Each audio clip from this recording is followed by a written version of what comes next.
Hello students, this is Puneet Kaur from Success Series Education and today we are going to study history from class 8 and the chapter which we are going to study is chapter number 2 from trade to territory the company establishes power. तो इस chapter में हम ये पढ़ेंगे कि कैसे east India company जो India में एंटर हुई थी ट्रेड करने के लिए बन गई यहाँ की रूलर.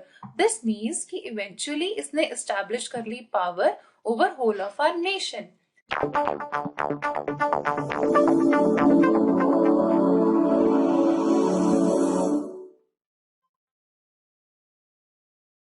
तो जैसा कि आप इस इमेज में देख रहे हैं, यहाँ पे ये दिखाया गया है कि जो ब्रिटिशर है वो एक इंडियन किंग के पास खड़ा है सो दैट उसे परमिशन मिल जाए इंडिया में ट्रेड करने की. बट बाद में ऐसे क्या सर्कमस्टांसेस हुए कि ये लोग जो कभी परमिशन चाह रहे थे ट्रेड करने के लिए बन गए रूलर ऑफ आवर कंट्री. यही आज हम इस चैप्टर में डिस्कस करेंगे. So let's get started. सबसे पहले बात करते हैं औरंगजेब की, जिन्हें आप इस इमेज में देख पा रहे हैं. ये एक बहुत ही स्ट्रॉन्ग रूलर थे. ऐसा इसलिए कहा जाता है क्योंकि इन्होंने इंडिया के बहुत ही लार्ज पार्ट पे अपना कंट्रोल एस्टैब्लिश कर लिया था. दिस मीन्स कि जो इनका राज पार्ट था वो इंडिया के बहुत मेजर हिस्से पे फैला हुआ था. बट इन्हें कहा जाता है लास्ट पावरफुल मुगल रूलर. ऐसा इसलिए कहा जाता है क्योंकि इनके जो सक्सेसर्स थे यानी इनके बाद जितने भी मुगल किंग्स आए वो बहुत ही वीक सक्सेसर थे, यानी उनसे अपना राजपाट ढंग से नहीं संभाला गया. तो जब 1707 में औरंगजेब की डेथ हुई उसके बाद क्या चेंजेस देखने में आए. सबसे पहले बात करते हैं मुगल गवर्नर्स की. मुगल गवर्नर्स जिन्हें उस वक्त सूबेदार कहा जाता था एंड साथ ही जो बिग जमींदार्स थे इन सब ने अपने स्मॉल किंगडम्स बना लिए. मतलब जो मुगल्स थे जिनकी पहले एक अथॉरिटी होती थी पूरे कंट्री पे, अब ऐसा नहीं रहा. अब इंडिया में बहुत सारे स्मॉल किंगडम्स अराइज हो गए और जितने भी ये किंग्स थे ये अपने तरीके से अपने राजकाज को संभालने लगे. दिस मीन्स कि दिल्ली जिसे कभी इफेक्टिव सेंटर माना जाता था यानी सेंट्रल एडमिनिस्ट्रेशन की जो उसकी इंपॉर्टेंस थी वो फाइनली हो गई डिटेरियोरेट. तो उस वक्त के कुछ जो किंग्स थे प्रोमिनेंट उनके बारे में जान लेते हैं. सबसे पहले बात करते हैं महाराजा रंजीत सिंह के बारे में. ये किंग थे पंजाब के. उसके बाद है मुर्शिद कुली खान जो कि नवाब थे बंगाल के, और टीपू सुल्तान जो किंग थे मैसूर के. तो अब आप ये जान चुके हैं कि उस टाइम पीरियड में यानी 18th सेंचुरी में इंडिया में कैसे पॉलिटिकल चेंजेस आए. मीनवाइल इसी टाइम पीरियड में ब्रिटेन में क्या चल रहा था. ब्रिटेन में एक कंपनी थी जिसका नाम था ईस्ट इंडिया कंपनी. अब इस कंपनी का एक एम था. वो एम ये था कि जो वर्ल्ड के ईस्टर्न रीजन्स है ना, जैसे कि इंडिया और इसके जो नेबरिंग जो कंट्रीज हैं, ये वहां पे आके ट्रेड करना चाहते थे. कुछ ऐसी चीजें थी जिनकी की बहुत ज्यादा डिमांड थी यूरोप में, जैसे कि स्पाइसेस, सिल्क एंड कॉटन. अब ये सारी चीजें जो थी ये इंडिया में बहुत ही सस्ते दामों पे अवेलेबल थी. तो जो ईस्ट इंडिया कंपनी थी इनका प्लान ये था कि यहाँ ब्रिटेन से ये सारा सी रूट फॉलो करते हुए पहुंचेंगे इंडिया में, इन सारी चीजों को यानी कि स्पाइसेस, सिल्क एंड कॉटन को खरीदेंगे सस्ते दामों पे और वापस ले जाके ब्रिटेन में और यूरोपियन कंट्रीज जो थे वहां के उन्हें वहां पे ये बहुत महंगे दामों पे बेचेंगे, जिससे इन्हें बहुत ज्यादा प्रॉफिट मिलेगा. अब इस प्लान को पूरा करने के लिए इन्होंने क्या किया, they acquired a charter from Queen Elizabeth one. Charter क्या होता है, ये एक रिटन परमिशन होती है. तो यहाँ पे जो क्वीन थी उन्होंने परमिशन दी ईस्ट इंडिया कंपनी को कि ये इंडिया में जाके ट्रेड कर सकते हैं. तो अब इसका बेनिफिट क्या था इन्हें. अब ये फियरलेसली ट्रेड कर सकते थे इंडिया में क्योंकि क्वीन ने इन्हें अलाउ किया था चार्टर में कि ये इंग्लैंड से सिर्फ एक ऐसी सिंगल कंपनी होगी जो इंडिया में जाके ट्रेड कर सकती है. दिस मीन्स कि ईस्ट इंडिया कंपनी को कोई भी कॉम्पिटिटर नहीं मिलने वाला था फ्रॉम इंग्लैंड. तो इसका नतीजा ये होता कि ईस्ट इंडिया कंपनी को बहुत ज्यादा प्रॉफिट्स अर्न करने को मिलते. बट जैसा कि इस कंपनी ने सोचा था कि उन्हें प्रॉफिट्स अर्न करने को मिलेंगे as it was the single company to deal in India, क्या ऐसा हो पाया. नहीं, ऐसा नहीं हो सका. अब उसके पीछे क्या कारण थे ये भी जान लेते हैं. वेल, ईस्ट इंडिया कंपनी ने जब 1600 में ये सोचा कि वो इंडिया में आएंगे और ट्रेड करेंगे, उससे भी बहुत पहले ऐसी कुछ यूरोपियन कंपनीज थी जो ऑलरेडी इंडिया में एंटर कर चुकी थी. उनमें सबसे पहले नाम आता है पोर्टुगीज का. एक पोर्तुगीज थे जिनका नाम था वास्को द गामा। जो वास्को द गामा थे, इन्होंने एक सी रूट डिस्कवर किया था। कब? इन द ईयर 1498। अब इस सी रूट को डिस्कवर करने के बाद ये 1498 में ही इंडिया पहुंच गए। कौन सी जगह? कालीकट, इस जगह पे।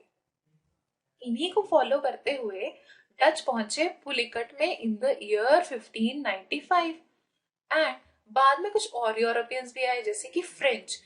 दे entered India in the year 1664 at Pondicherry, जो इस जगह पे है। अब आप ये जान चुके हैं कि जिस वक्त ईस्ट इंडिया कंपनी आई, उस वक्त और भी यूरोपियंस यहाँ पे आ चुके थे। तो इसका इफेक्ट क्या हुआ?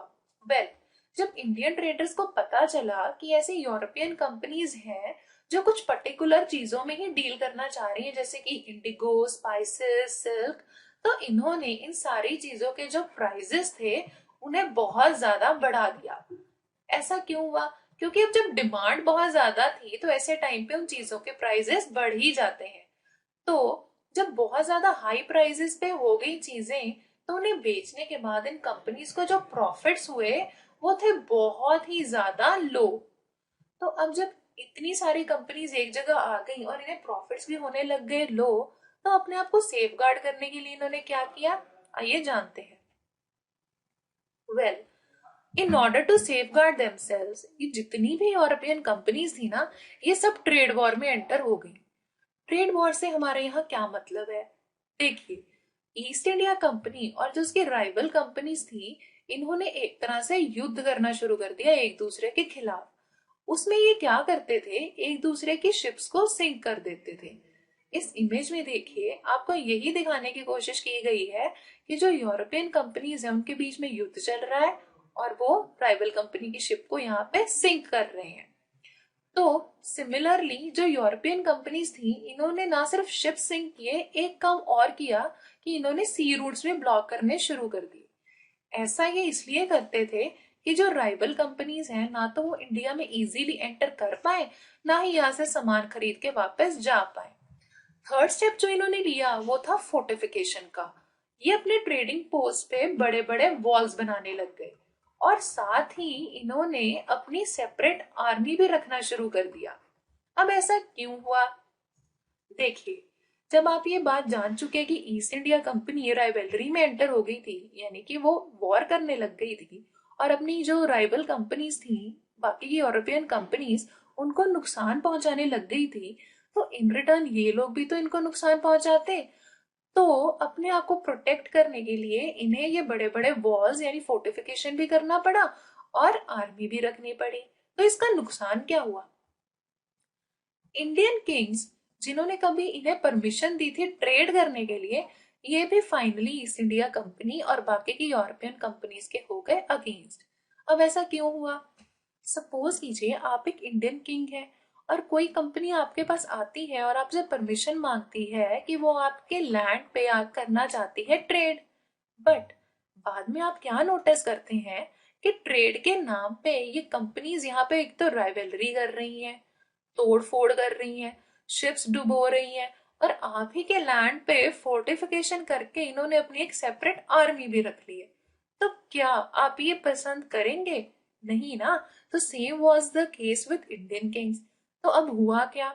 अगर बात करें ईस्ट इंडिया कंपनी की, तो उसे दो तरफ से दुश्मनी हाथ लगी। एक तो उनको यूरोपियन राइवल्स मिल गए जिनके साथ उनका युद्ध चल रहा था, दूसरी तरफ जो इंडियन किंग्स थे उनके साथ भी उनका युद्ध शुरू हो गया। बट इन सब बुरी चीजों में कुछ चीजें अच्छी भी हुई, जैसे कि फाइनली ईस्ट इंडिया कंपनी ने अपना ट्रेड शुरू कर दिया। कहाँ? बंगाल में। और इसके लिए इन्होंने 1651 में एक अपनी फर्स्ट इंग्लिश फैक्ट्री सेटअप की, रिवर हुगली के पास। और इसके साथ ही कंपनी ने क्या बनाए, कुछ स्टोर्स। अब ये स्टोर्स क्या होते हैं? इन स्टोर्स को क्या कहा जाता है? इन्हें कहा जाता है वेयर हाउस। ये एक ऐसी जगह होती है जहां आप अपने प्रोडक्ट्स को सेफली रख सकते हैं। उसी के साथ कंपनी ने कुछ ऑफिसेस बनाए। अब देखिए, अगर आपको अपने क्लाइंट्स के साथ डील करना है, यानी जो कंपनी के ऑफिसर्स थे उन्हें अपने कस्टमर के साथ डील करना है, तो उसके लिए कुछ ऑफिसेस तो होने चाहिए ना। तो ये सब भी बनाए गए। And not only this, in year 1696 company ने अपना एक फोर्ट भी बना लिया बंगाल में, बिकॉज अब ये डिसाइड कर चुके थे कि अब ये यहाँ पे आराम से सेटल डाउन कर जाएंगे, सो दैट अपने ट्रेड को अच्छे से चला पाएंगे। और ठीक इसके 2 साल बाद क्या हुआ, इसके 2 साल बाद कंपनी ने कुछ ऐसे ऑफिसर्स थे किंग के, उनको कर दिया ब्राइब, मतलब उन्हें रिश्वत दे दी। और उससे इन्हें क्या मिल गया, इन्हें मिल गए दीवानी राइट्स ऑफ 3 विलेजेस। अब दीवानी क्या होता है, ये एक ऐसी अलाउंस होती है जिसमें आपको ये अलाउ किया जाता है कि आप रेवेन्यू कलेक्ट कर सकते हैं कुछ पर्टिकुलर प्लेस से। अब ये जो रेवेन्यू होता है ना, एक बहुत अच्छा सोर्स होता है इनकम का। तो जो कंपनी को दीवानी राइट्स मिले वो 3 विलेजेस के मिले थे, उनमें से एक जगह थी कालीकता, और आज हम इसे जानते हैं कोलकाता के नाम से। कंपनी ने एम्परर औरंगजेब को परसुएड किया कि वो उन्हें फरमान दे। अब फरमान क्या होता है, आपको याद होगा शुरू में हमने एक वर्ड पढ़ा था, चार्टर। चार्टर क्या था, ये एक परमिशन थी जिसे कि दिया था क्वीन एलिजाबेथ ने। तो सिमिलरली अब जो ये फरमान था ये भी क्या थी, एक रिटन परमिशन, और ये किसने दी थी इन्हें, एम्परर औरंगजेब ने। अब आप में से कुछ बच्चों का क्वेश्चन होगा कि हमने पढ़ा कि औरंगजेब की तो डेथ हो गई थी। वेल, आपको याद होगा कि हमने जो डिस्कस किया वो ये कि ईस्ट इंडिया कब एंटर हुई, 1600s में, और औरंगजेब की डेथ कब हुई, 1707 में। तो हम यहाँ जो बीच का ये पीरियड है ना, उस टाइम की बात कर रहे हैं। खैर, तो जब औरंगजेब ने फरमान दे दिया कंपनी को, तो उसके बाद क्या हुआ, कंपनी को मिल गए rights of duty free trade. Duty free trade का मतलब क्या होता है कि अब जो कंपनी है जब वो ट्रेड करेगी तो उन्हें किसी भी तरह का टैक्स नहीं देना पड़ेगा। और किसी भी कंपनी के लिए ये बहुत ही प्लस पॉइंट होता है, क्योंकि जब आपको टैक्स नहीं देना पड़ता ना, तो आपके बहुत ज्यादा प्रॉफिट्स बढ़ जाते हैं, और ये किसी भी ट्रेड के लिए बहुत अच्छी बात होती है। बट यहाँ पे एक चीज देखने में आई, वो ये कि जो ऑफिसर्स थे ना ईस्ट इंडिया कंपनी के, इन्होंने क्या किया, इन्होंने मिसयूज करना शुरू कर दिया फरमान को। अब आप पूछेंगे फरमान का मिसयूज कैसे किया। वेल, औरंगजेब ने कहा था कि जब भी कंपनी डील करेगी, यानी जब कंपनी ट्रेड करेगी, तो वो होगा ड्यूटी फ्री। लेकिन ऑफिसर्स ने क्या किया, इन्होंने अपने कुछ छोटे मोटे साइड बिजनेस शुरू किए हुए थे। अब ये उनको चलाने के लिए भी फरमान को यूज करने लगे, मतलब ये टैक्स नहीं देते थे। क्या कहते थे कि हमारे पास फरमान है और फरमान में कहा गया है कि आप ड्यूटी फ्री ट्रेड कर सकते हैं, तो इन्होंने किसी भी तरह का टैक्स देना बंद कर दिया। तो इससे हुआ क्या, वेल, जो बंगाल के नवाब थे उन्हें बहुत ज्यादा रेवेन्यू का लॉस हो गया। अब आपका क्वेश्चन होगा कि रेवेन्यू लॉस से नवाब जो थे उनको क्या इफेक्ट। देखिए, कोई भी किंग के लिए रेवेन्यू होना बहुत जरूरी है, क्योंकि इसी के बेसिस पे वो अपने राजपाट का सारा खर्चा चला सकते हैं। तो अब जब रेवेन्यू का लॉस होने लग गया, तो उस वक्त जो नवाब थे बंगाल के, मुर्शिद कुली खान, जिनकी आपको पहले एक इमेज दिखाई गई है, वो कब थे नवाब यहाँ पे, 1717 से लेके 1727 तक। ये हो गए अगेंस्ट किनके, कंपनी के, क्योंकि इनका कहना था कि आपकी वजह से हमें हो रहे हैं रेवेन्यू लॉसेस। और ठीक इसी तरह जो इनके सक्सेसर आए अली वर्दी खान, जो कि एक बहुत ही स्ट्रॉन्ग रूलर थे ऑफ बंगाल, और ये कब थे यहाँ पे बंगाल के नवाब, 1740 से 1756 तक। तो इन्होंने क्या किया, ये भी अगेंस्ट हो गए किसके, कंपनी के। और इन्होंने कहा कि जो कंपनी कर रही है मिसयूज ऑफ फरमान, ये बहुत गलत है और ऐसा नहीं होना चाहिए। इसके बाद क्या हुआ, इसके बाद ये हुआ कि अली वर्दी खान के जो सक्सेसर थे सिराजुद्दौला, ये बने किंग बंगाल के इन the year 1756। And just like his predecessors, ये भी अगेंस्ट थे कंपनी के, क्योंकि कंपनी की वजह से रेवेन्यू के तो हो रहे थे बहुत ज्यादा लॉसेस। तो इन्होंने क्या किया, इन्होंने ब्रिटिशर्स को जितनी भी ग्रांट्स थी वो देने से कर दिया मना। ही टोटली रिफ्यूज द ब्रिटिशर्स कि अब आपको कोई भी ग्रांट्स या कंसेशंस नहीं मिलेंगे। नेक्स्ट इन्होंने क्या किया, इन्होंने कंपनी को एक्यूज किया, यानी उनपे इल्जाम लगाया कि आपने धोखा देने की कोशिश की है। किसे, नवाब को। कैसे, देखिए हमने बताया ना कि जो कंपनी थी वो टैक्स नहीं दे रही थी, उसके जो ऑफिसर्स थे वो मिसयूज कर रहे थे फरमान का।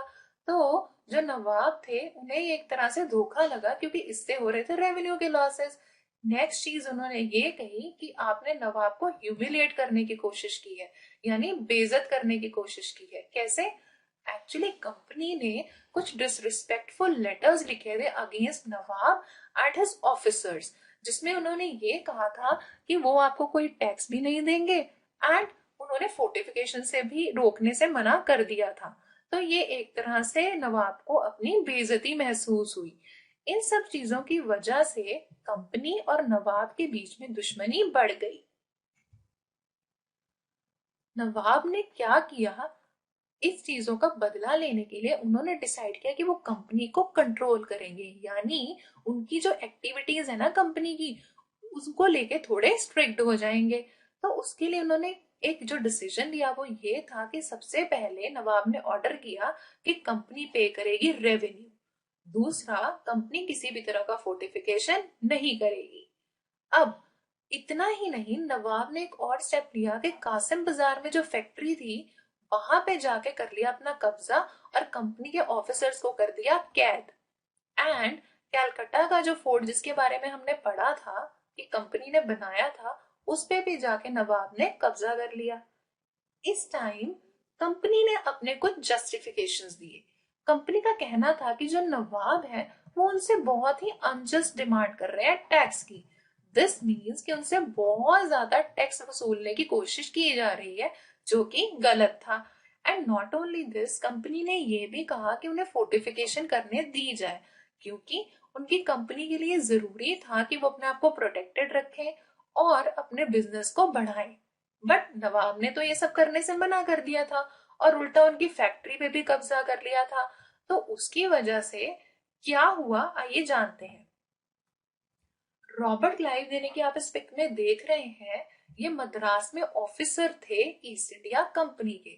इन्होंने फैसला लिया कि वो नवाब के अगेंस्ट एक युद्ध लड़ेंगे, क्योंकि अब जो कंपनी थी इन्हें लग रहा था कि नवाब बहुत ज्यादा अगेंस्ट हो गए हैं और उनकी एक्टिविटीज को बहुत ज्यादा कंट्रोल करने की कोशिश कर रहे हैं। तो इस युद्ध का नाम था battle of Plassey. Battle of Plassey एक बहुत ही इंपॉर्टेंट युद्ध इसलिए है इंडियन हिस्ट्री में, क्योंकि इसके बाद जो कंपनी थी उसका बंगाल पे एक तरह से इनडायरेक्ट रूल स्थापित हो गया था। तो ये सब कैसे हुआ, चलिए इस बारे में भी जान लें। वेल, जब कंपनी बहुत ज्यादा इंफ्यूरिएट हो गई अगेंस्ट नवाब ऑफ बंगाल, यानी बहुत ज्यादा गुस्सा हो गई बंगाल के नवाब की तरफ, तो उन्होंने कहा कि हम लड़ेंगे युद्ध। इसके लिए 1757 में रॉबर्ट क्लाइव ने एक चाल चली।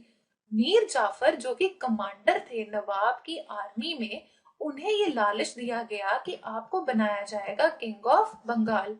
तो इस लालच में आके मीर जाफर ने क्या किया कि सिराजुद्दौला को दे दिया धोखा। वो युद्ध में पार्टिसिपेट करने गया ही नहीं, जिसकी वजह से सिराजुद्दौला गया हार और कंपनी गई जीत in the battle of Plassey. तो इसके बाद क्या चीजें देखने में आई? वेल, बैटल ऑफ पलासी के बाद हुआ ये, मीर जाफर को बना दिया गया नवाब ऑफ बंगाल। क्योंकि उनसे पहले ही प्रॉमिस किया गया था, तो अपनी प्रॉमिस को निभाते हुए ईस्ट इंडिया कंपनी ने उसे बना दिया नवाब। और इसके अगेंस्ट कंपनी को क्या फायदा हुआ? वेल, जो ये नया पपेट नवाब आया ना, यानी कठपुतली वाला नवाब जो कि कंपनी के इशारों पे चलता था, उसने कंपनी को ग्रांट कर दिए बहुत सारे राइट्स, जिसमें सबसे पहले उन्हें कहा गया कि आप फ्री ट्रेड कर सकते हैं, यानी आपको किसी भी तरह का टैक्स नहीं देना पड़ेगा। इसके अलावा कंपनी को बहुत सारा लैंड दिया गया फोर्टिफिकेशन के लिए। अब कंपनी क्या कर सकती थी? एक, उन्हें टैक्स नहीं देना पड़ना था, और क्योंकि उनके पास लैंड हो गई थी तो उन्होंने अपनी फैक्ट्रीज भी बनाई, बहुत सारे वेयर हाउसेज भी बनाए और अपनी फोर्टिफिकेशन भी शुरू कर दी। तो कंपनी के लिए तो ये बहुत ज्यादा अच्छी चीजें हो गई। लेकिन कुछ टाइम बाद मीर जाफर को ये लगा कि कंपनी जो है उनसे बहुत ज्यादा ग्रांट्स ले रही है, जिसकी वजह से क्या हो रहा है, रेवेन्यू के हो रहे हैं लॉसेस। एंड जैसा कि हमने पहले भी पढ़ा है कि किसी किंग के लिए रेवेन्यू बहुत जरूरी होते हैं, सो दैट वो अपना राजपाट चला सके। तो अब मीर जाफर कंपनी के हो गया अगेंस्ट और उसने कहा कि अब मैं आपको और फर्दर राइट्स नहीं दूंगा। तो इसी वजह से हुआ क्या? वेल, इसकी वजह से कंपनी और मीर जाफर के बीच में लड़ाई वाली स्थिति पैदा हो गई और उन्होंने क्या किया, उन्होंने जाफर को डीथ्रोन कर दिया। डीथ्रोन का मतलब ये होता है कि जाफर से उसका राजपाट छीन लिया गया और इसकी जगह नया पपेट किंग कौन आया, मीर कासिम। जैसे ही मीर कासिम नवाब बना बंगाल का, उससे भी उसी तरह के सारे कंसेशंस मांगे गए और ग्रांट्स की डिमांड की गई, जिसमें कि अगेन वही बातें थी कि आप हमसे टैक्स नहीं लेंगे और हमें लैंड मिलेगी सो दैट हम वहां पे अपनी फोर्टिफिकेशन वगैरह कर सकें। बट आफ्टर सम टाइम जो मीर कासिम था उसने भी कहा कि कंपनी कर रही है बहुत ज्यादा मिसयूज ऑफ द राइट्स, तो उसने भी कहा कि अब वो कंपनी को और ज्यादा राइट्स नहीं ग्रांट करने वाला।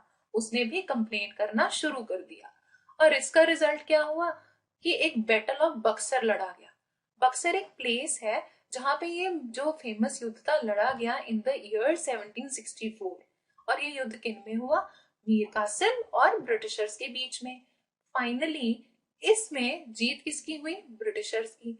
और जैसे ही ब्रिटिशर्स जीते, उन्होंने दोबारा से मीर जाफर को क्या किया, किंग बना दिया बंगाल का। एंड जैसे ही मीर जाफर किंग बने ना बंगाल के, उनसे ये कहा गया कि वो हर महीने 5 लाख रुपए देंगे कंपनी को। अब ये 5 लाख क्यों मांगे गए, कंपनी का कहना था कि उन्हें अपना खर्चा चलाने के लिए इन 5 लाख रुपए की है जरूरत। अब आप पूछेंगे कंपनी के क्या खर्चे थे। देखिए, कंपनी को एक तो युद्ध लड़ने पड़ते थे दूसरी यूरोपियन कंपनीज के साथ, अपनी फैक्ट्रीज भी चलानी थी और सामान भी खरीदना था। तो इन सारे खर्चों के लिए उन्होंने क्या किया, जो पपेट किंग था ना मीर जाफर, उससे 5 लाख रुपए की डिमांड कर दी। बट बाद में कंपनी को ये भी इनसफिशिएंट लगने लग गया। लेकिन 1765 में क्या हुआ, मीर जाफर की हो गई डेथ। अब जब 1765 में ये डेथ हुई मीर जाफर की, तो कंपनी ने एक बहुत ही मेजर डिसीजन लिया।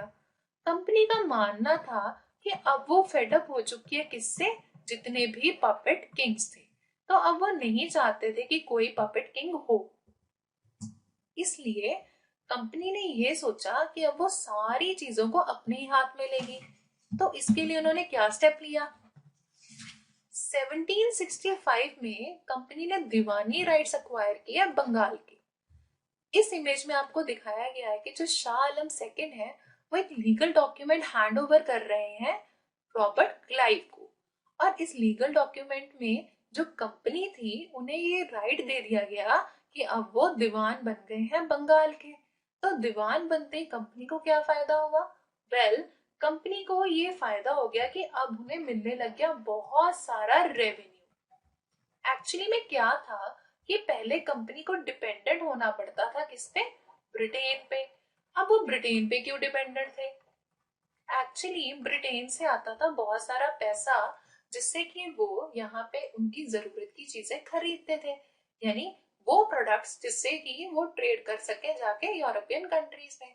पर अब उन्हें ब्रिटेन की जरूरत नहीं रही थी, क्योंकि बंगाल से ही उन्हें इतना रेवेन्यू मिल जाता था कि जिससे कि वो अपने प्रोडक्ट्स भी खरीद सकते थे, आर्मी भी मेंटेन कर सकते थे, फोर्टिफिकेशन भी कर सकते थे।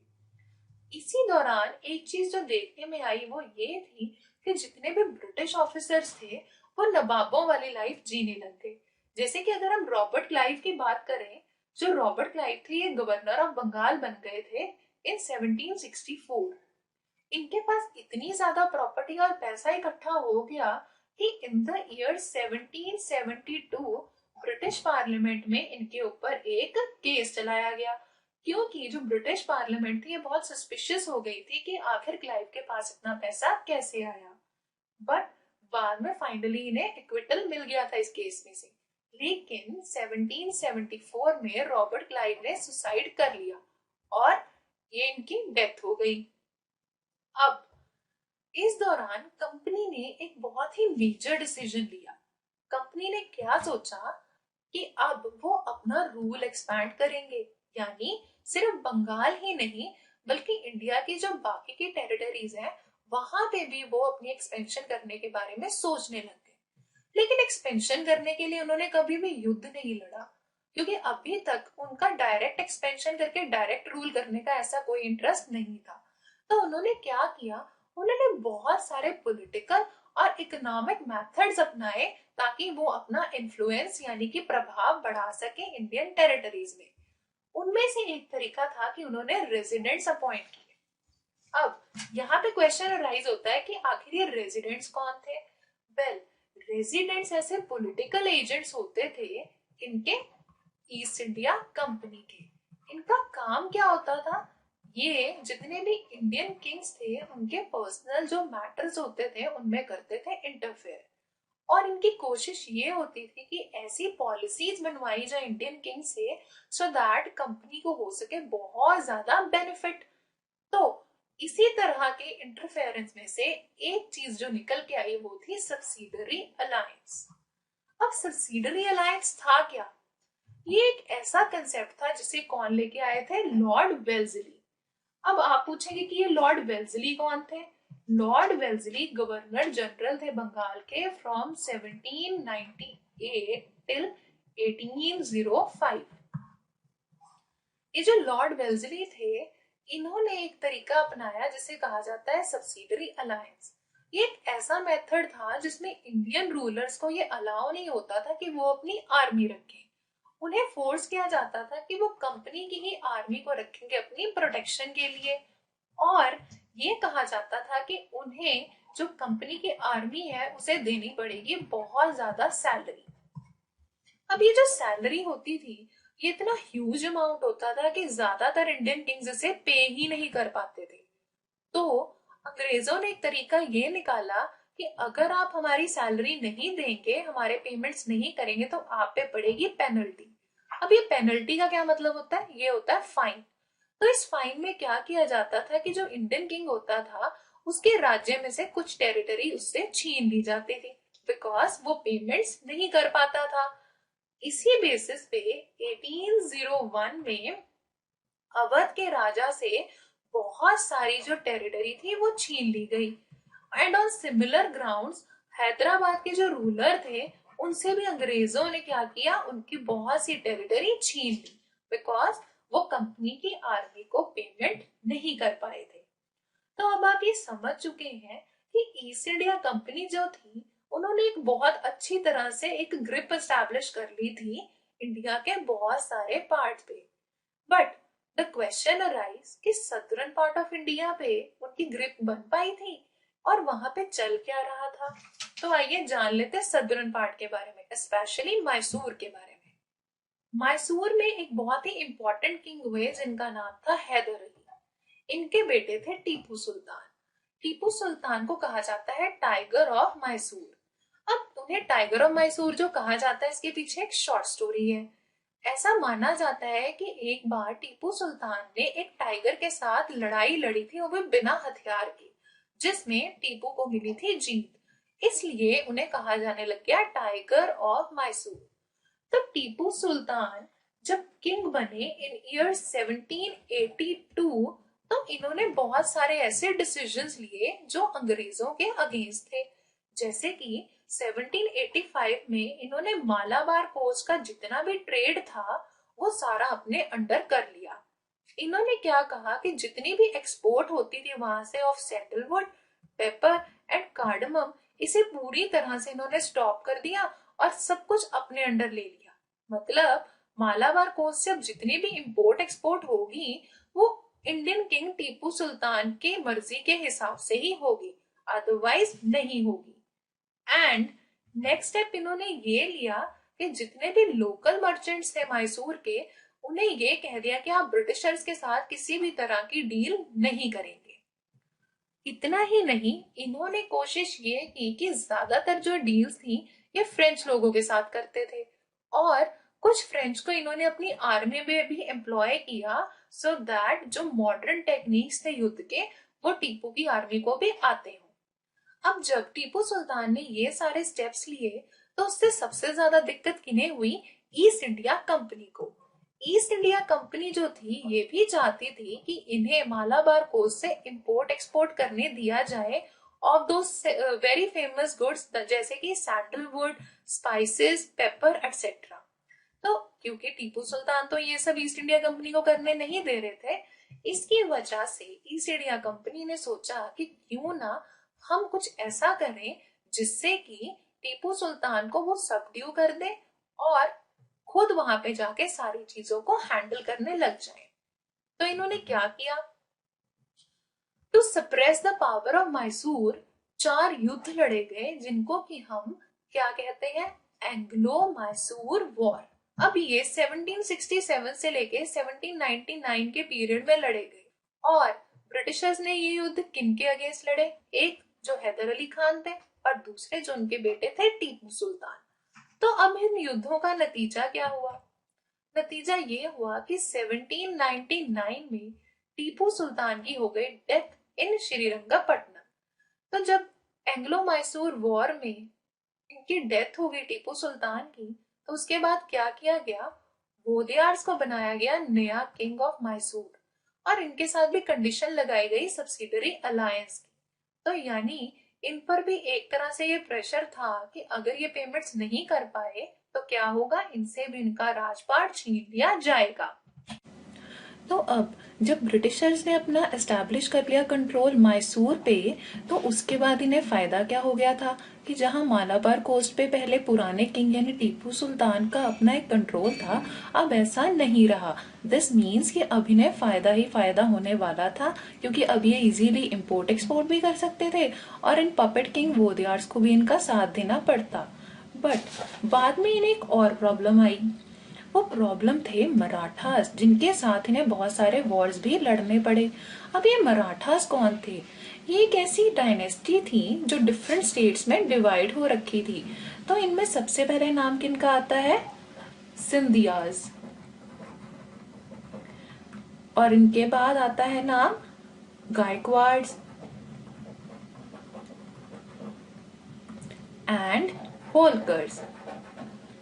अब पहले समझते हैं मराठास के बारे में। मराठास की ये जो डिफरेंट डायनेस्टीज थी ना, ये सब जो थे ये एक अलायंस होती थी अंडर अ पेशवा। पेशवा का मतलब होता था एक ऐसा प्राइम मिनिस्टर या प्रिंसिपल मिनिस्टर जिसके अंडर ये लोग काम करते थे। तो उस वक्त अब जो ये सिचुएशन अराइज हुई थी जिसकी वजह से मराठास और ब्रिटिशर्स में वॉर होने लगे थे, वो आखिर था क्या? एक्चुअली मराठास ने एक एम बनाया कि अब वो क्या करेंगे? वो करेंगे पूरे कंट्री पे रूल। तो उसके लिए उन्होंने सोचा कि दिल्ली चलते हैं, और क्योंकि दिल्ली, जैसा कि हमने शुरुआत में पढ़ा था, सेंट्रल एडमिनिस्ट्रेशन का एक प्लेस होता था, तो मराठास ने सोचा कि ये दिल्ली पे जाके एस्टैब्लिश करेंगे कंट्रोल और फिर पूरे इंडिया को चलाएंगे अपने तरीके से। बट क्योंकि कंपनी ये चाहती थी कि अब वो अपना एक्सपैंड करने लग जाए कंट्रोल सारे के सारे इंडिया पे, तो इन्होंने सोचा कि जब हमने बंगाल पे भी अपना कंट्रोल कर लिया, मैसूर पे भी कर लिया, तो अब ऐसे प्लेसेस जो कि अंडर थे किनके? मराठास के, वहां पे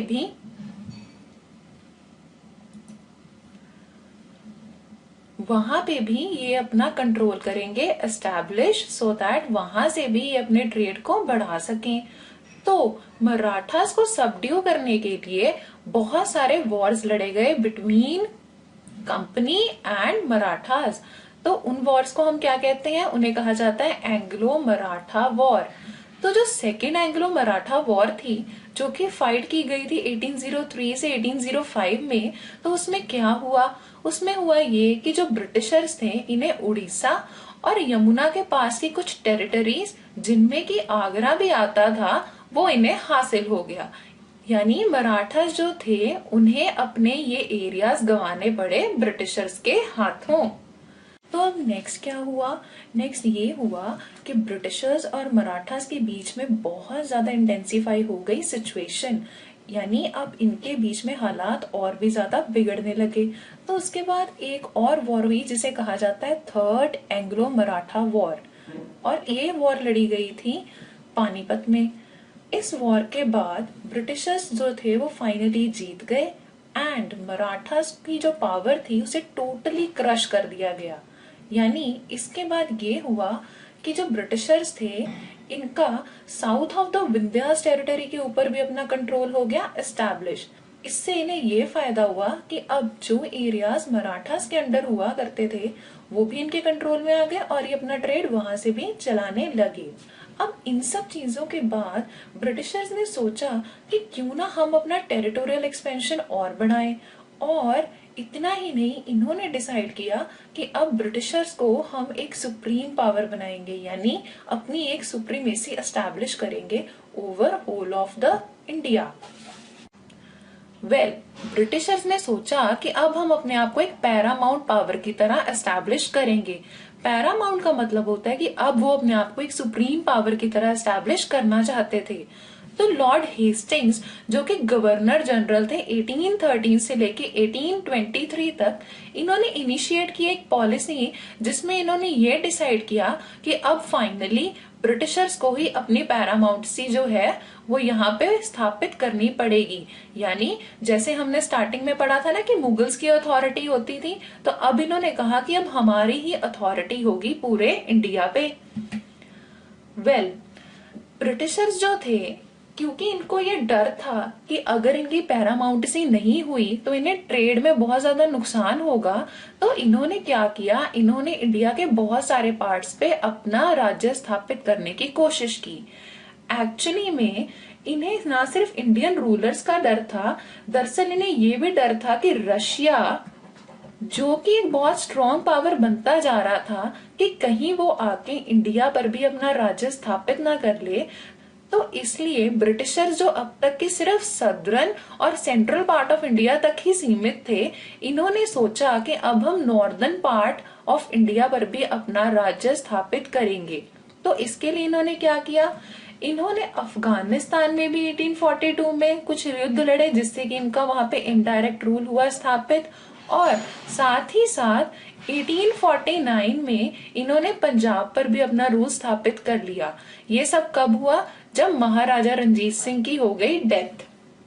अपने इस एनेक्सेशन के प्रोसेस में ब्रिटिशर्स ने क्या किया कि ना सिर्फ पंजाब या अफगानिस्तान, बल्कि और इलाके जैसे कि किट्टूर, जिसे कि अब हम कर्नाटका के नाम से जानते हैं, वहां पर भी इन्होंने एक अपनी एस्टैब्लिश करने की कोशिश की। क्या, पैरामाउंटेसी।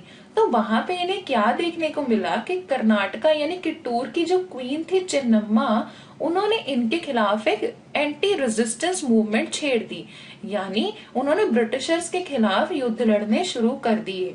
बट 1824 में जो रानी चिन्नम्मा थी, उन्हें अरेस्ट कर लिया गया। तो अब कंपनी का जो था रूल, वो इंडिया के बहुत सारे पार्ट्स में होने लग गया था स्थापित, जिसमें कि north, central part and southern part शामिल हो गए थे। अब इसके बाद क्या हुआ, इसके बाद एक कंसेप्ट आया, डॉक्ट्रीन ऑफ लैप्स। जब इन्होंने एनेक्सेशन शुरू किया तो उसमें युद्ध तो लड़े ही गए, लेकिन जैसा कि हमने पढ़ा था कि ये पॉलिटिकल मेथड्स भी यूज करते थे, तो एक ही जो नया मेथड निकल के आया वो था डॉक्ट्रीन ऑफ लैप्स। अब इस कंसेप्ट को लाने वाले कौन थे, ये जिन्हें कि आप इस इमेज में देख रहे हैं, ये है लॉर्ड डलहौजी, जो गवर्नर जनरल थे इंडिया के 1848 से 56 तक। तो अब इस कंसेप्ट में था क्या, कोई भी इंडियन किंग जिसके पास अपना नेचुरल हेयर नहीं होता था, मतलब जिनके पास अपना बेटा नहीं होता था, तो उनका जो राज्य होता था वो छीन लेते थे कौन, ब्रिटिशर्स। यानी इस कंसेप्ट की वजह से इन्होंने ऐसी बहुत सी टेरिटरीज थी इंडिया की जिन्हें जीत लिया। अब उनमें से कौन कौन सी टेरिटरीज थी, जैसे कि स्टेट ऑफ सतारा, जिसे 1848 में अक्वायर किया, फिर संबलपुर 1850 में अक्वायर किया, और उदयपुर 1852 में अक्वायर किया। और डॉक्ट्रीन ऑफ लैप्स को ही आधार बना के इन्होंने झांसी को अक्वायर किया 1857 में। आपको झांसी तो पता होगा ना, जो कि फेमस है अपनी एक बहादुर क्वीन की वजह से, जिन्हें कि झांसी की रानी कहा जाता है। अब झांसी की रानी को भी युद्ध लड़ना पड़ा था अपनी टेरिटरी को बचाने के लिए, बट ब्रिटिशर्स इसमें जीत गए थे और फाइनली झांसी को अक्वायर कर लिया गया था इन 1857।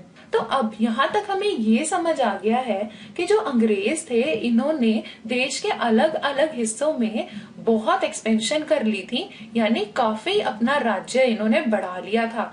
तो अब जब आपके पास इतना सारा राज्य बढ़ता जा रहा है तो उस वक्त आपको क्या स्टेप्स लेने पड़ेंगे? आपको उसकी एडमिनिस्ट्रेशन का भी ध्यान रखना पड़ेगा, यानी उसको कैसे संभाला जाए, कैसे सारी चीजों को मैनेज किया जाए, उसका भी तो ख्याल करना पड़ेगा, जिसे कि हम एडमिनिस्ट्रेशन कहते हैं।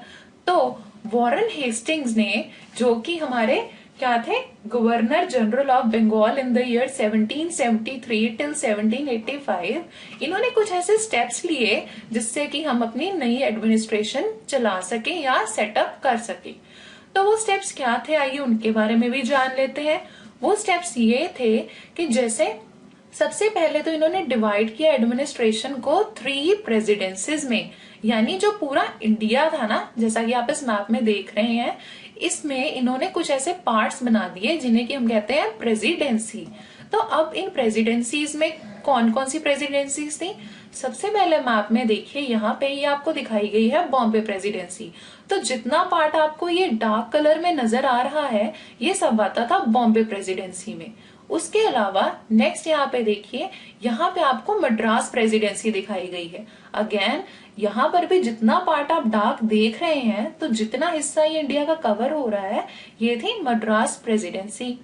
नेक्स्ट जो कि इन्होंने प्रेसिडेंसी बनाई थी वो थी बंगाल प्रेसिडेंसी। अगेन इसमें भी ध्यान दीजिए, ये जो डार्क कलर्ड पार्ट है, तो ये सारा क्या था, ये बंगाल प्रेसिडेंसी थी। तो अब आपको ये समझ आ रहा होगा इन 3 मैप्स की वजह से कि जो प्रेसिडेंसीज थी वो क्या थी, वो ऐसे एरियाज जो थे डिवाइड कर दिए गए थे जिनको अंडर रखा जाता था कुछ ऐसे सीनियर ऑफिसर्स के, जो कि वहां पे सारा कामकाज संभालते थे। कामकाज से हमारा मतलब है कि वहां पे जो भी उनका ट्रेड था कंपनी का, जो उनके टैक्सेस वगैरह कलेक्ट करना या जो भी मेंटेनेंस करना होता था इन एरियाज को, वो सारा कुछ इन प्रेसिडेंसीज में संभाला जाता था by whom, the senior officers. अच्छा, अब हमने ये तो जान लिया कि प्रेसिडेंसीज बनी, उसके बाद क्या किया गया, लॉज को कोडिफाई करने की कोशिश की गई। अब देखिए, एक सिंपल बात समझिए, सपोज कर लीजिए कि आप एडमिनिस्ट्रेशन चला रहे हैं, तो वहां पे कुछ ना कुछ तो क्राइम्स भी होंगे। अब क्राइम्स जब हो रहे हैं तो उस दौरान आपके पास ऐसे लॉज तो होने चाहिए ना, सो दैट आप एक अच्छे जज की तरह जस्टिफिकेशंस कर सकें और जिनके साथ न्याय करना उनके साथ न्याय कर सकें। तो उस वक्त क्या चीज नोटिस की गई कि जो इंडिया के लोग थे वो क्या करते थे, जो हिंदू पंडित्स थे और जो मुस्लिम मुफ्तीज थे, जिन्हें कि आप यहाँ इमेज में देख पा रहे हैं, इनके पास जाते थे न्याय के लिए। तो अंग्रेजों ने क्या किया कि हिंदू पंडित्स और मुस्लिम मुफ्तीज से कहा कि आप अपने धर्म के अकॉर्डिंगली जितने भी लॉज बने हैं वो हमें बताएं, सो दैट हम उन्हें कोडिफाई कर सकें, और जब भी कोई न्याय की जरूरत हो तो जो हिंदुस्तान के लोग हैं उन्हें सही ढंग से न्याय दिया जा सके। अब न्याय देना है तो उसके लिए कोर्ट्स भी तो एस्टैब्लिश करने पड़ेंगे ना, तभी तो आप जाके आप अपनी बात जो है जज के सामने रख सकते हैं। तो यही किया ब्रिटिशर्स ने भी, इन्होंने कोर्ट्स एस्टैब्लिश किए, और ये जो कोर्ट्स एस्टैब्लिश किए गए, इनको डिवाइड किया गया 2 तरह की कोर्ट्स में, जिनमें सबसे पहले आती है फौजदारी अदालत यानी क्रिमिनल कोर्ट। तो जो भी क्राइम्स होते थे ना, जैसे चोरी डकैती या कोई भी ऐसा क्राइम जो होता था, उन सबके केसेस चलाए जाते थे फौजदारी अदालत में। और जितने भी नॉर्मल केसेस हैं, जैसे कि मान लीजिए कोई प्रॉपर्टी है उससे रिलेटेड डिस्प्यूट है, या कहीं पे कोई पैसा है उसको बांटना है उससे रिलेटेड कोई केस है, तो वो कहाँ हैंडल होते थे, दीवानी अदालत में, जिन्हें कहा जाता है सिविल कोर्ट। ठीक है, इसके बाद क्या किया गया, इसके बाद हर शहर में एक ऑफिसर रखा गया जिसे कहा जाता था कलेक्टर। अब जो ये कलेक्टर होते थे, इनका काम क्या होता था कि जिस भी ये डिस्ट्रिक्ट में या शहर में होते थे, वहां पे सारा लॉ एंड ऑर्डर इन्होंने मेंटेन करना होता था। जैसे कि अगर हम आज प्रेजेंट की बात करें, तो जो हमारे सिटी के कलेक्टर होते हैं वो क्या देखते हैं कि सारे शहर में लॉ एंड ऑर्डर अच्छे से मेंटेन्ड है, कहीं पे कोई गलत चीज तो नहीं हो रही, जितनी भी फैसिलिटीज गवर्नमेंट की तरफ से लोगों को दी जानी चाहिए वो सबको मिल रही है ना। तो यही सारी चीजें उस वक्त कलेक्टर्स को भी ध्यान में रखनी पड़ती थी। और इसके साथ ही इन्हें रेवेन्यू भी कलेक्ट करना पड़ता था इनसे, जो कि वहां के रेजिडेंट्स होते थे उस सिटी के। तो इनमें कौन कौन कवर होते हैं, पीजेंट्स हो गए, लोकल रेजिडेंट्स हो गए, जमींदार वगैरह। तो इन सब से रेवेन्यू कलेक्ट करना होता था, जो किनके पास जाता था? ब्रिटिशर्स के पास, क्योंकि रेवेन्यू जैसा कि हम जानते हैं बहुत जरूरी था, सो दैट अपने सारे ट्रेड को भी चलाया जा सके और बाकी के खर्चे भी हैंडल अप किए जा सके। एंड इसके बाद क्या हुआ? इसके बाद कंपनी को लगा कि कंपनी के पास अपनी एक फुल फ्लेज्ड आर्मी होनी चाहिए। अब आप पूछेंगे कि आर्मी क्यों होनी चाहिए? देखिए, हम सब जानते हैं कि किसी भी कंट्री के लिए ये जरूरी है कि उसके पास अपनी आर्मी हो, सो दैट वो अपने आप को प्रोटेक्ट कर सके। और अब जब अंग्रेजों ने ही पूरे इंडिया पे अपना राज्य स्थापित शुरू कर दिया था, तो उस वक्त उन्होंने क्या डिसीजन लिया कि उनके पास भी अपनी आर्मी होनी चाहिए, ताकि इंडिया का जो इतना मेजर पार्ट है उसे रखा जा सके प्रोटेक्टेड। अब इन्हें प्रोटेक्ट किससे करना था? एक तो जो एनिमीज थे, यानी जो कि इंडियन किंग्स थे, वो इनके एनिमी तो थे, और साथ ही साथ जो कि इनके ट्रेड राइवल्स थे। देखिए, जब ईस्ट इंडिया कंपनी एक कंपनी होते हुए पूरे इंडिया पे अपना राज्य स्थापित कर गई, तो इन्हें यह भी तो डर था कि बाकी यूरोपियन कंपनीज ऐसा कुछ ना कर लें। तो इन दैट ऑर्डर अपने आप को सेफ गार्ड करने के लिए इन्होंने क्या रखी? आर्मी। अब आर्मी में सारे के सारे ब्रिटिशर्स तो रखे नहीं जा सकते, क्योंकि इतने सारे ब्रिटिशर्स इंडिया में कहाँ से आएंगे? तो इन्होंने क्या किया? इन्होंने इंडियन सोल्जर्स को भी रखना शुरू कर दिया अपनी आर्मी में। तो उस वक्त जो सोल्जर्स, हमारे इंडियन सोल्जर्स आर्मी में काम करने लगे, यानी ब्रिटिश आर्मी में काम करने लगे, तो किस टाइप के सोल्जर्स होते थे? पहले तो होते थे सवार्स और दूसरे होते थे पैदल। अब सवार्स वो सोल्जर होते थे जो हॉर्स के ऊपर राइड करते हुए युद्ध में पार्टिसिपेट करते थे, और पैदल वो सोल्जर्स होते थे जो पैदल चलते हुए ही अपनी लड़ाई में अपना योगदान डालते थे। तो अब इन सोल्जर्स को करा जाता था ट्रेन, किस तरह से? आर्चरी में एंड स्वॉर्ड फाइटिंग में। दिस मीन्स कि जो पुराने टाइम के जो सोल्जर्स थे, उनको युद्ध की जो ट्रेनिंग दी जाती थी, उसमें क्या होता था? एक तो तलवारबाजी सिखाई जाती थी और धनुष बाण से लड़ाई करना सिखाया जाता था। बट आप ये भी जानते हैं कि धीरे धीरे चीजें बदल रही थी। कैसे? अब बहुत सारी चीजें जो थी वो मॉडर्नाइज होने लग गई थी। मॉडर्नाइज से हमारा मतलब है कि जब फैक्ट्रीज आ रही थी और अलग अलग नए तरह के गुड्स बन रहे थे, तो उस दौरान लड़ाई के भी कुछ नए तरीके आ गए। जैसे कि अब लोग स्वॉर्ड फाइटिंग या आर्चरी से अपना युद्ध नहीं करते थे, वो क्या करते थे? कुछ नई वॉरफेयर टेक्निक्स का इस्तेमाल करने लग गए, जिनमें हम नाम लेते हैं कुछ ऐसी गन्स का, जैसे कि मैच लॉक। अब मैच लॉक क्या होता था? ये एक ऐसी गन होती थी जिसे मैच की मदद से जलाया जाता था और शूट किया जाता था, और इसी के साथ ही कुछ और हैवी गन्स भी लोग यूज करने लग गए युद्ध के दौरान। तो ऐसे में हुआ क्या कि कंपनी को ये लगा कि अब उन्हें अपने सोल्जर्स को नए तरीके से करना पड़ेगा ट्रेन। तो अब ये ट्रेनिंग के दौरान होता क्या था?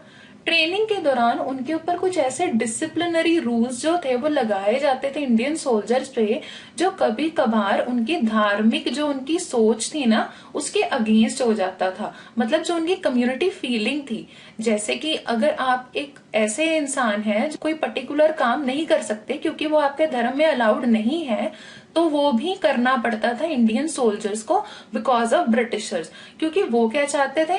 उन्हें अब एक यूनिफॉर्मिटी डेवलप करनी थी अपने सोल्जर्स में। तो इस वजह से एक डिसकंटेंट अराइज होने लग गया इंडियन सोल्जर्स के मन में अगेंस्ट ब्रिटिशर्स, और यही था जो बाद में 1857 की म्यूटिनी में बदला। ये 1857 की म्यूटिनी क्या है, ये पढ़ेंगे हम अपने आगे के चैप्टर्स में। तो अब तक जो हमने इस चैप्टर में पढ़ा, उससे हम किस कंक्लूजन पे आए? हम इस कंक्लूजन पे आ गए हैं फाइनली कि हाँ, ये सही है कि जैसा कि टाइटल में कहा गया है कि from trade to territory the company establishes power. तो हाँ, ये सच है कि इंडिया में एक कंपनी जिसका नाम ईस्ट इंडिया कंपनी था, जो एंटर हुई थी ट्रेड करने के लिए, बाद में गेन कर गई power over whole of our country, और क्या बन गई? Ruler of our country. Means कि उसने, जैसा कि यहाँ पे दिखाया गया इमेज में, क्या किया? पूरे के पूरे कंट्री पे अपना रूल एस्टैब्लिश कर लिया। So with this we have come to an end to our chapter. Thank you for watching. For more videos, please subscribe to Success Series Education.